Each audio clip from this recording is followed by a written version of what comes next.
Next up, Dagfinn Hessen Paust will address regulatory dilemmas in cannabis policy. Dagfinn is a lawyer and criminal defense attorney specializing in drug laws. He is one of the founding members of the Norwegian Association for Safer Drug Policy, where he has been employed as Chief Scientific Officer since 2017. Dagfinn works on the development of new policy solutions and works closely with the association's Scientific Advisory Committee to ensure that their work is grounded in science and best practice. Please welcome Dagfinn Hessen Paust.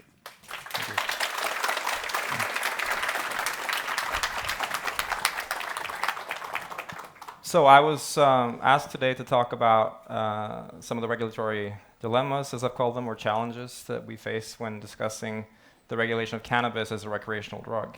I stress recreational drug, this is not about the medicinal uses. So I will be going into some of the more overarching problems. I'm sure we could talk for hours on the many sub-dilemmas that arise. But of course, before we discuss the problems themselves, we have to specify what goals we have in mind when regulating a drug. So I'm going to make some assumptions in this talk.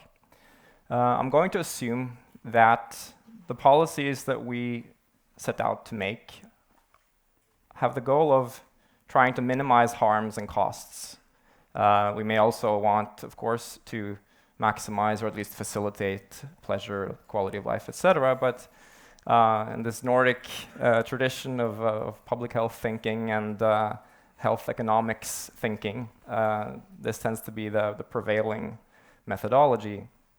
So the harms and costs that we're trying to address with drug regulation, I think can be divided into the following three categories.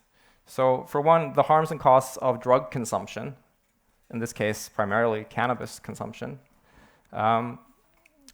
The harms and costs of illicit distribution, so the criminal market and organized crime associated with illicit distribution, but also the harms and costs associated with policy enforcement. So these are the assumptions I'm making at the beginning of this talk. So to clarify, when we talk about the harms and costs of consumption, we have some proxies. We have some specific measures that we would like to reduce, I think. And I think most people could agree that one of these is excessive consumption. With most drugs and cannabis as well, we would like to see consumption be at a level where it doesn't become particularly problematic. And with excessive consumption, often it does, right? So with daily or near daily, very frequent use, we do see some health issues associated with cannabis use, and we would like to mitigate those. But also we would like to mitigate more or less any level of use, or at least any significant level of use among the very vulnerable and very young populations, especially the very young, but also perhaps people with a very high risk of psychosis and so on. And of course, with any drug, we would like to limit or prevent untimely use. We don't want people to be intoxicated while driving or while parenting or going to work and operating heavy machinery, etc. And we would like for the consumption of harder drugs or hard drugs, and you may include alcohol in that calculus if you will, to be as low as possible relative to the consumption of a less harmful drug. So in this case with cannabis, if there is some increase in cannabis consumption at the expense of, say, opioids or whatever, then that might be a good thing, right? So with the illicit market, often people are not very clear about how they quantify the illicit market as an evil, as such, as something that we want to combat. So often we hear about the number or the portion of the total buyers that are purchasing illicitly. So we hear, for instance, that, say, the 70% of cannabis users in Canada are now purchasing their cannabis from illicit sources exclusively. And people will claim that this tells us a lot about our success in legalizing cannabis in Canada.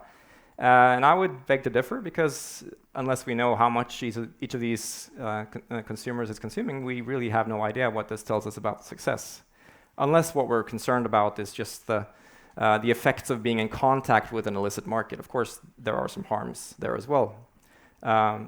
We may also be concerned about how many people are active in this illicit market as sellers. For instance, if youth are being recruited into organized crime, that's definitely relevant. But at the end of the day, I think what we're really concerned about as the dominant measure of success is the net illicit revenue. So how much money is going into this illicit market? How much money is going into organized crime? And of course, you would have to deduct a little bit of taxation there, because anything that is money laundered does eventually get taxed. But money laundering is also not a good thing for society, right?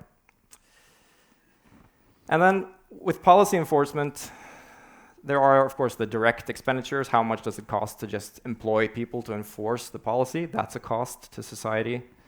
But you also have many negative externalities, as all of you know, especially with criminalization of consumers. This becomes a big issue. Those externalities might not be worth it. But at the same time, we have to look at the values that the policy creates. So, for instance, the revenue from taxes and from fines might have to come into the calculus as well. And also jobs, employment that is generated by regulation enforcement. So it's a big calculus, right? So to start with here, what legal paradigm, what main framework holds the most promise when we want to ensure that cannabis is responsibly regulated? And I've used a wonderful, very clear illustration from Transform, Steve, kudos, that shows us how there's a spectrum and there's this optimal range, right? That is here shown in the middle, where you're still within this framework of a legal supply, but it's strictly regulated. And of course, the main advantages of having this controlled legal supply, obviously it's the most effective remedy versus the illicit market, because if there exists no illicit market, then the illicit market is the only alternative. That's a no-brainer. And also empirically, we see that the illicit market is smaller where there are illicit markets, especially ones that have existed for a long time. So most Norwegians, for instance, are not purchasing alcohol illicitly, even though some do. You also have a lot more tools at your disposal within this legal supply paradigm, right? There are many ways of manipulating consumer behavior and thus consumption and even the distribution of consumption. These tools don't exist in a prohibition paradigm. And of course, tax revenue is usually more lucrative than fines, unless the fines are just exorbitantly high. So the costs of regulation can be offset by tax revenue to some extent, much more so than the costs of prohibition regulation can be offset with fines. And of course, we have to acknowledge some of the advantages. There are some to prohibition. So one is that it's most likely an impediment to at least the full normalization of a drug. Most drugs do tend to become more socially accepted when they're a legal commodity. So we're not talking about punishing users, we're talking about the status of the drug, the commodity. And you could also argue that there is a lower risk with prohibition of so-called regulatory capture. So industry basically dictating regulations or dictating policy. But I did put a question mark there because there are countries that have experienced levels of corruption and organized crime that sort of call this into question. But it depends on what kind of society, what kind of risk factors that it has from before. So to the dilemmas that arise from this. The most obvious one is, are we primarily looking to limit harmful drug use, or are we primarily looking to shrink the illicit market? This is the most obvious sort of dichotomy here, because we know that the daily and near daily users for cannabis, and for most drugs, or probably all drugs to the extent that they can be used often, so not LSD, for instance, they're subject to this Pareto principle, Pareto's law. They make up the lion's share of demand. They are pretty much most of the market. That means that the legal supply, if it's going to shrink the illicit market and compete with the illicit market to any really significant extent, has to somehow appeal to this group of consumers. Now, that is if you want to impact the market share, so the proportion, but obviously you can impact market value as well simply by just reducing all prices through competition. So that's another approach that's possible and often not mentioned in this discussion. So these users, the daily, near daily users, they tend to be more price sensitive because they just consume a lot. They're buying a lot, so price matters. And they tend to have higher tolerance. Some of them are very tolerant. So these consumers will only accept a legal supply that allows for affordable price, fairly potent product, and of course access in fairly large quantities.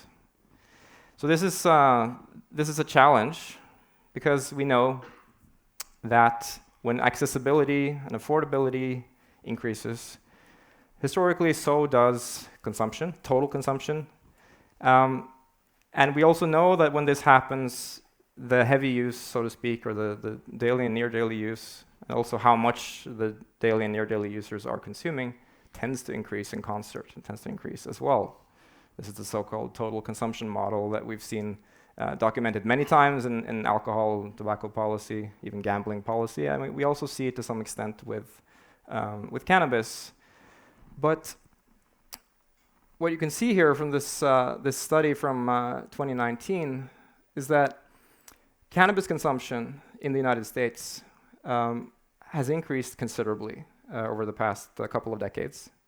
And so has heavy consumption and daily and near daily consumption. So it has increased in concert, like I said. However, what we see is that so-called cannabis use disorder, so problematic cannabis use, problematic in the sense of how it affects behavior and life and the extent to which someone is able to control it, that has not increased to the same extent. So there is no one-to-one correlation between frequent use and problematic use as such. So in fact, we've seen the relative risk of cannabis use disorder in the United States fall considerably with this increase in use. It's sort of like a normalization of the population using cannabis, which is probably to be expected. When something is marginalized, this population is not going to be representative of the population at large. With normalization, it becomes more representative.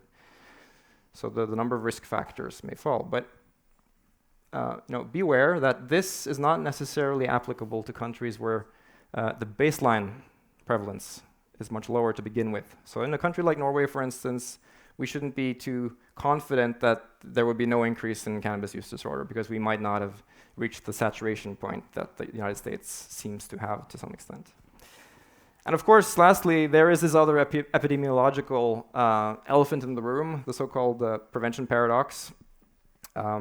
This is well documented for many things with alcohol and all sorts of lifestyle factors. But what we know is that even a very moderate individual risk starts to matter in the aggregate, so on a population level, if it's quite widespread. So for alcohol, for instance, we've seen that a very large portion of the harms are actually occurring, the total harms rather, are occurring among fairly moderate users, because there's risk of accidents and all sorts of acute effects. The other obvious dilemma is, do we want to enable organized crime, like we're currently doing with cannabis in many countries? Or do we want to enable this predatory legal industry? Because, like we saw, the Pareto principle holds true. In fact, the Pareto principle is too mild. That's an 80-20 distribution. With cannabis, so you have an even more skewed distribution. 10% are consuming 2/3, and 16% are consuming 80%. So the Pareto effective business strategy, as it would be called, is to maximize heavy use and to maximize the number of heavy users. And the potential for an increase in number of heavy users is, ostensibly quite large in countries with a low baseline prevalence. And when you have a legal industry, you have greater marketing reach. You have more lobbying muscle. So again, like I mentioned, the risk of regulatory capture and also the risk of various forms of advertising, even if advertising as such is banned, reaching a lot of people is quite significant. And even state monopolies can conceivably become predatory, because the example in the picture here is the tax-free system in Norway, where basically booze is financing our airports. And if these airports don't have to carry the cost of the health harms from alcohol in the health care system, then the airports become predatory. But also with cannabis or other drugs where possibly the harms are more concentrated to the heavy users, and they don't have so many third-party externalities. And maybe they don't have very high medical bills. It just affects their quality of life, their relationships, etc. Maybe the state would be fine with sacrificing this little group in order to get a lot of tax revenue, right? So that's also something you would want to avoid. So as an overview, we can sort of say that this is like a trilemma, I guess. We don't want to end up where there's a lot of harmful drug use, we don't want a lot of organized crime, and we also don't want a lot of harmful enforcement. We want to be in the middle here. And of course, along all of these axes, you have other sub-dilemmas that I'm not going to get into. But how do we go about placing ourselves solidly in the middle? I would argue that the current sort of standard models for alcohol, for tobacco, historically haven't really been that great at that. They've sort of been closer to the top apex. And of course, the prohibitionist models for historically illicit drugs have been much closer to the bottom left apex. Well, I'm going to speculate a little bit now. But when something isn't working optimally, then maybe you should try something else, something new. So what if, to start with, we primarily limited the physical access to drugs instead of their affordability? So instead of just making it really expensive to use cannabis, we just try to affect how easily someone can get a hold of a certain amount. And what I mean is not just the conventional sort of thresholds, like we say that there can only be so many dispensaries in an area, so people have to travel this far to get there, or that the opening hours are only this much. Because the effect the effect you risk by doing that is that once someone gets there, they stockpile, they buy in bulk. And then they have the fridge or the cupboard full of some drug. And that's not ideal, because then accessibility is super high until they run out. But there are some other ways of limiting accessibility. So one is basically just on-premise serving. Everybody's familiar with this. Any kind of bar in at least this country and many others isn't going to let you take the beer home. It has to be consumed there. And once you're there, consuming it there are some mechanisms for ensuring that you don't drink too much, right? And the shisha bar that you see here as well, the shisha is stationary. You go to this place to get the drugs. So you could imagine all sorts of versions of this, even the classical heroin clinic, where the drug is accessible on premise, and that allows basically regulators to have full control with consumption, including like what days this facility is even open, etc., and to whom it's open. But there are other devices in this category. You have rationing, which is historically sort of exotic, but it's made a comeback with cannabis clubs, cannabis social clubs, as some people know them. And we're going to hear a really interesting lecture later on about Malta, which has really embraced this model and is doing some exciting, innovative things, as far as I know. But rationing is truly a ceiling on consumption. It basically gives someone, say, a monthly or a daily or weekly amount that they can purchase. It doesn't have to be expensive, but they only get that amount. So in the picture in the illustration, we have an alcohol rationing card from Spitsbergen, Svalbard, where there still is this type of alcohol policy, although there's an exception for wine, because I guess it's a social class thing. So beer and liquor is rationed, but wine, that's culture, as someone said yesterday. So it's kind of funny.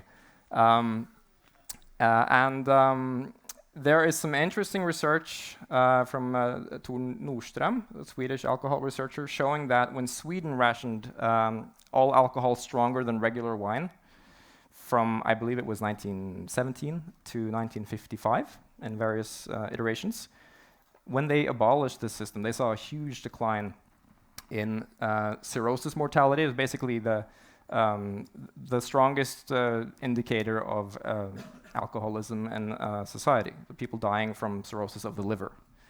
And that decline was actually, by some accounts, potentially larger than what you saw when prohibition was abolished in the US. And this was not for all alcohol, just stronger than wine. Also, there's a variation on this that you can call self-rationing, or you can call it a commitment quota. This is not currently used for drugs, although I know of some cannabis clubs in Spain that have a similar thing. But basically, you are allowed to set your own quota, your own limit for a visit to a cannabis club, or for a week or for a month. But once you've set it, you're committed to it. You can decide to set it lower throughout the period. You cannot decide to set it higher, then you have to wait. So there's a bias towards moderation. And in gambling, including the Norwegian state gambling monopoly, Norsk Tipping, there are some very interesting results from research showing that this does have a moderating effect, but it would probably have a much larger effect on drugs because it's a physical good. You can't just go to another website, right? So yeah, the rationale behind this idea of just looking at accessibility instead of affordability, basically you can cap individual consumption and also diversion. So someone who has only this amount, they can't divert more than their own amount to some kid who's too young to buy it, right? And there's also a longer path to the illicit market, because if it's cheap, which it can be, then you're still going to buy the legal stuff first, and then you will maybe consider buying from or just getting some from a friend who hasn't spent their own quota, and then you will consider the illicit market, at which time maybe it's not worth it to many people. And as a fun fact, you could also regulate concomitant use of drugs with this type of approach. Everybody knows that you can do it with serving. Of course, you go to a bar, you're not allowed to smoke cannabis at a bar in Norway. So that reduces the amount of simultaneous use of alcohol and cannabis at a Norwegian bar. But you could flip it around. You could have a serving place for cannabis that doesn't allow alcohol or inebriated people coming in. So that allows you to regulate concomitant use, and you can do the same with rationing conceivably by having this points-based system where using your points for one thing costs points for another thing. You could get even more creative with this if you want to, because if price is no longer the primary thing, we're no longer trying to make things really expensive, then what do we do with price? Well, we can still do something with price, I would suggest. We could turn price into a sort of behavioral nudge instead. People care about price, but when they have no way of getting around price, then of course they tend to swallow the bitter pill and just pay up. But let's imagine, for instance, a reverse bulk discount. Everybody knows a bulk discount. You can pay less per unit if you buy many units, right? But this is the opposite. So you're rewarded for making a smaller purchasing a smaller amount by the unit price changing, right? So here we have this simple illustration that if you buy 5, it costs less than per unit than if you buy 9. And the idea behind this could, for instance, be to dissuade the casual users, the people who only smoke cannabis every once in a while or use once in a while, from purchasing in bulk. Because if they purchase in bulk and they just have it stockpiled at home, then the risk of them becoming habitual, regular users and tolerant and all this stuff increases. So this could be an interesting nudge for casual users, right? But you can also get even more creative if you embrace the model that I mentioned earlier, where, for instance, in a cannabis club, the quota is adjustable and you can commit to your own quota. Well, you could reward a lower quota with a slightly lower price. Not expensive for anyone, but even less expensive for the moderate people. And basically, you could use that to force people to consider how much they actually need, which is an interesting exercise. We know this from behavioral economics, that planning and considering what you need tends to affect consumption. Also, this problem of the heavy users being the most profitable. Can we do something about that? So an ad valorem tax, everybody is familiar with, like a VAT, for instance, moms in Norwegian. It's a percentage of the retail price. So if you change the price, well, the tax follows as a percentage. So what if we put this type of tax as a progressive tax on some kind of useful proxy for heavy consumption? So for instance, cannabis potency. We know that the people who want the strongest cannabis are usually the people with tolerance, and the people with tolerance tend to be frequent users, which is what we're trying to reduce. So if we just put a very progressive tax on THC content like this, and we don't allow the vendors to just increase price a lot, we could even say that they couldn't increase the price, then basically we're just eating off their profits. So you could get a picture like this where you have a lot of units with a high potency being purchased, and that's still a little bit less profitable than if they had just bought fewer units with a lower potency. Also, if you have the kind of commitment quota that I mentioned, you could also do this basically just taxing the quota. So the higher someone sets their quota, then the less profit per unit the industry is left with. Now, the extreme version is what I'm showing here, where basically someone using more is less profitable than someone using less, but you could also just balance it out to make them equally profitable or just slightly more profitable or whatever. But these are some general ideas, and what it could accomplish is the industry goals might then be more aligned with the goals of public health. Going back to what I said about a potentially predatory state, you could have this adversarial model, for instance, with a cannabis club, which is then private, like a nonprofit private thing, for instance, where it's in the club's interest to have people reduce their consumption through this commitment quota, because that's when the club makes the most money. But the state makes the most money off this higher consumption, just like today, because the tax goes to the state, but the state is not the entity interacting with the consumers. And finally, I think there's a strong argument to be made for trying to have a differentiated system. This is not a novel idea. Uruguay has something very similar to this already, although I think there's room for improvement in it. But the basis of that system was geniusly designed by people like Steve, who's here today, and it's a very, very interesting starting point. So for instance, you could have this dispensary model, state monopoly or some other organizational form for the casual users, which is regulated in one way. So here we could have, for instance, a fairly high minimum price, because the casual users don't care that much about the price. They're not that price sensitive. But then you could have the reverse bulk discount that I mentioned that incentivizes making smaller purchases. So if someone wants to buy larger amounts, they're incentivized to go buy more often.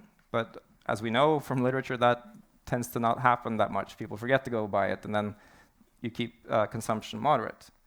And in Uruguay, you have the system where people go, they have to book in advance when they go to get cannabis at the pharmacy. And there are some really bad ways of doing that just make the whole thing really cumbersome. But you could do it in a very simple way, for instance, saying that you have to get this booking code 30 minutes in advance or whatever, which just reduces the chance of people trying to game the system by going through the shop again and again, right? And in this model, you could have this progressive tax on potency, which would then encourage the vendors to try to sell milder products that are less addictive and less harmful. But then for the regular users, the cannabis social club model, I think, is much more interesting. And it's possibly a very useful adjunct, because if you have most of the regular users going to the club instead, paying a low price, and with an incentivized commitment quota, like a self-rationing model, like I mentioned, you basically have this apparatus for helping people with a regular consumption avoid that consumption escalating, or even getting them to reduce it to some more acceptable level health-wise. But a very soft nudge, because they're sort of deciding themselves, right? It's just it's a slight price nudge, but they're deciding the limit. And to avoid the casual users just joining the clubs because it's cheap, you could have this monthly fee that everybody pays being a member, and you would have to commit for some number of months. So it's not rational for someone who smokes, every other month, every 3 months, to have to pay in advance for smoking a couple of grams or 5 grams or whatever every single month for a period. So that would keep the two systems separate. And in this system, I think it might be more rational to tax the quota instead of taxing the potency. But that's just a suggestion. I think an interesting consequence of a system like this is that the danger of regulatory capture, like I mentioned earlier, the industry, the people producing the cannabis, trying to liberalize policy through lobbying, is at least ameliorated, if not eliminated, because the most effective way of enacting regulatory capture for lobbyists would be to weaponize the discontent of the majority of consumers. So they could go to some populist party and say that, hey, everybody's annoyed by these really high prices on cannabis, for instance.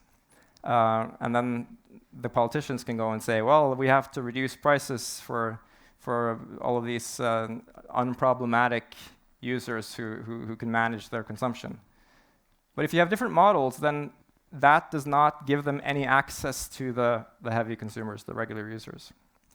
So they would then have to deregulate the model that is only for the heavy regular users, or specifically at least, which would raise all sorts of questions about why, and you wouldn't get the backing from the majority of more moderate consumers because they're not affected by this regulation. So I think that could be a useful strategy. In addition, I would say, to just limiting industry muscle financially. You can do that through a number of regulations. There have been very interesting proposals about limiting the production size of a cannabis company, for instance, in other countries.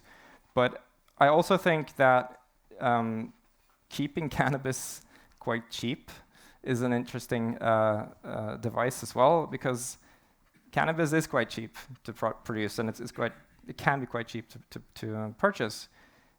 And if there isn't that much money in that economy, there isn't going to be that much political muscle either. So maybe the idea shouldn't be to create this booming green new economy, but basically just to ensure that there is a safe and responsible supply that undermines this organized criminal market, but doesn't, become the next the next big tobacco, right? And as a finishing note here, you could have separate models even for the youngest legal users. So, for instance, if the legal buying age is set to 18 or 20 or something like that, there's always going to be the question of how healthy is this for the youngest legal buyers, and also the question of how easily will underage users be able to get diverted cannabis from the youngest legal buyers, because we know that they have friends that are just old enough, and that is a thing today with alcohol and tobacco. So you could argue then that maybe the youngest legal buyers, from 18 to 20 or 20 to 21 or 2 or whatever, they could be relegated to this on-premise serving model. So they get to go somewhere, maybe only on the weekends, because it's only open to them then, which moderates their consumption. And they can only buy slightly less potent product, and someone is looking after them, and they can't buy a heroic dose of THC. Right? So I'm going to finish up there. These are my thoughts, mostly speculation, I would say, but I guess you could say it's somewhat evidence-informed.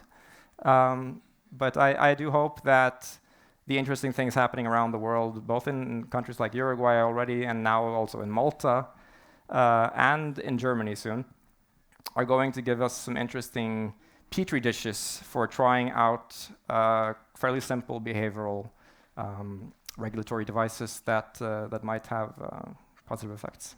Thank you. Couple of questions? Yeah. Thank you, Dagfinn. We have time for a couple of questions. So first up, do you think alcohol and weed could be sold at the same place? That's a really interesting question.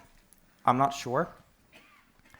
What I do think is that we should figure out how to regulate cannabis in such a manner that the substitution effect is maximal without causing harms from cannabis use. So I think there are...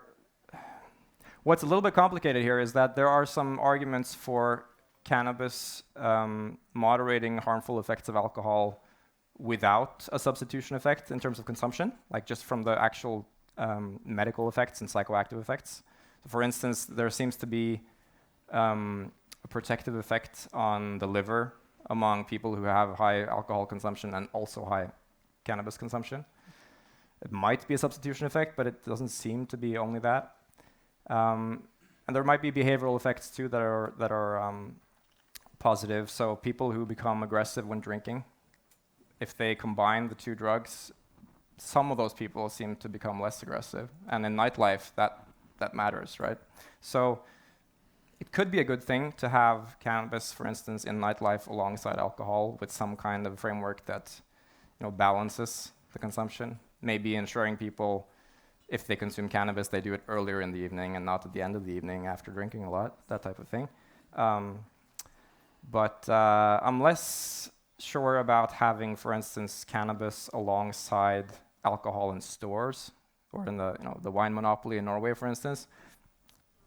That might have some positive but also some negative effects, because someone who is going to buy only one thing end up buying two things, and I don't know how that would play out.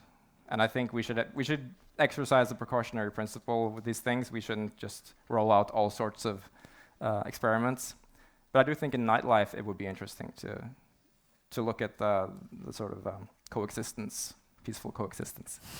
Great. Thank you, Dagfinn. Thank you.